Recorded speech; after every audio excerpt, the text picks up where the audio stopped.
పంచమ వేదమైన మహాభారతం విజ్ఞాన నిధి. ఇందులో అన్ని రహస్యాలను ఏ ఒక్కరూ తెలుసుకోలేరు. అనేక శాస్త్ర సాంకేతిక విషయాలను వేదవ్యాసుడు దీనిలో పొందుపరిచారు. ప్రస్తుత కాలంలో విశేష ప్రాచుర్యం పొందిన టెస్ట్ ట్యూబ్ బేబీ, సరోగసి, ప్రత్యక్ష ప్రసారం లాంటి అంశాలను 5000 ఏళ్లకు పూర్వమే వ్యాసుడు చర్చించాడు. అంటే మీరు నమ్ముతారా? నిజం.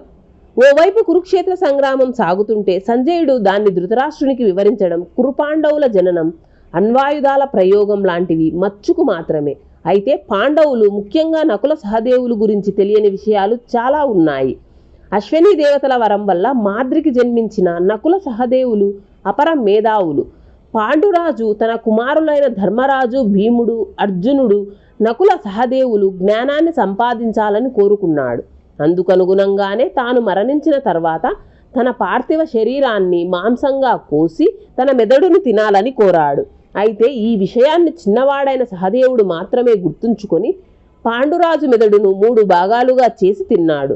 మొదటి భాగం తిన్న వెంటనే విశ్వం ఎలా పనిచేస్తుందో తెలుసుకున్నాడు. రెండో భాగాన్ని తీసుకోగానే వర్తమానం ప్రపంచంలో జరిగే విషయాలపై జ్ఞానాన్ని సంపాదించాడు.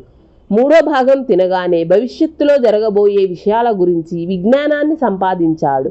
మహాభారత యుద్ధంలో ఏం జరగబోతుందనే విషయం సహదేవుడికి మాత్రమే ముందుగా తెలుసు. కౌరవుల వినాశనం తప్పదని ఆయన ముందే గ్రహించాడు. కానీ సహదేవుడు ఒక శాపం వల్ల బందీగా ఉండిపోయాడు.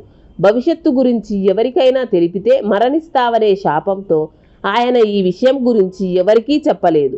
యుద్ధంలో సహదేవుడి చేతిలో శకుని వధించబడ్డాడు. అలాగే గుర్రపు స్వారీలో నకులుణ్ణి మించిన వీరుడు లేరంటారు. అత్యంత వేగంగా గుర్రాన్ని నడుపుతూ కత్తితో యుద్ధం చేయడంలో ఆరితేరాడు.